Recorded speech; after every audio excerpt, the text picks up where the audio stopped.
સાબરકાંઠાના હિંમતનગર નજીક આવેલા કાકરોણ ધામ ખાતે હજારો શ્રદ્ધાળુઓ તેમજ ભક્તજનો મોટી સંખ્યામાં ઉમટી પડ્યા હતા.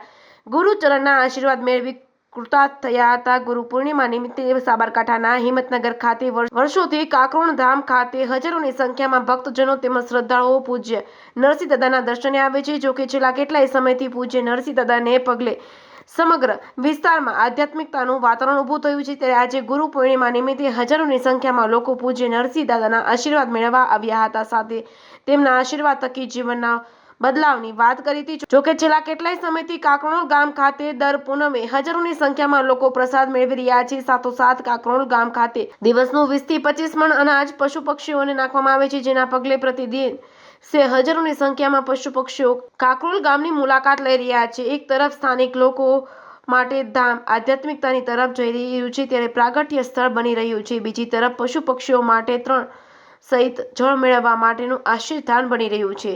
જેકેસની ગુજરાતી સાથે અશોક નાઈ, સાબરકાંઠા. ભગવાન કી જય. શ્રી સિદ્ધ ક્ષેત્ર પ્રગટધામ કાકરોલ નરસિંહ બાપા પ્રગટધામ આ ભૂમિમાં નરસિંહ દાદાએ અનંત જન્મોના અનંત પુરુષાર્થના બરે પોતાના આત્માને જાણી જગતના સર્વ જીવો માટે આ પ્રગટધામ આ ભૂમિ ઉપર અનેક જીવો પોતાના સ્વરૂપમાં સ્થિત થઈ અને કલ્યાણનો માર્ગ બતાવી રહ્યા છે. આ કલિકાળની અંદર આવી આ પ્રગટ ભૂમિ ઉપર આ મહાપુરુષોની કરુણા કૃપાએ અનંત જીવો કે જે અનંત કાળથી પોતાના સ્વરૂપને ભૂલી અને અનંત ભટકપણું જે છે એને દૂર કરવા માટે દાદા અનંત પુરુષાર્થ કરી રહ્યા છે. આ પ્રગટ ભૂમિ ઉપર દાદાની કોઈ કરુણા કૃપાએ અનંત જીવો માટે જળની પ્રવૃત્તિ, કૂતરાઓ માટે અન્નદાન અને અનંત જીવો માટે દર પૂનમે આ દાદાની કરુણા કૃપાએ અનંત જીવો મહાપ્રસાદ મેળવી અને પોતાના જીવનને ધન્ય અનુભવે છે.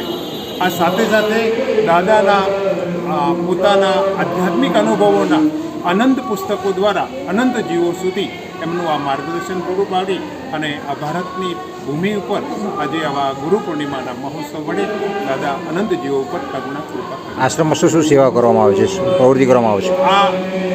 આ પ્રગટધામ ભૂમિ ઉપર રોજનું 20 મણથી 25 મણ ચણ એ કબૂતરખાના અને અન્ય જીવો માટે વપરાય છે.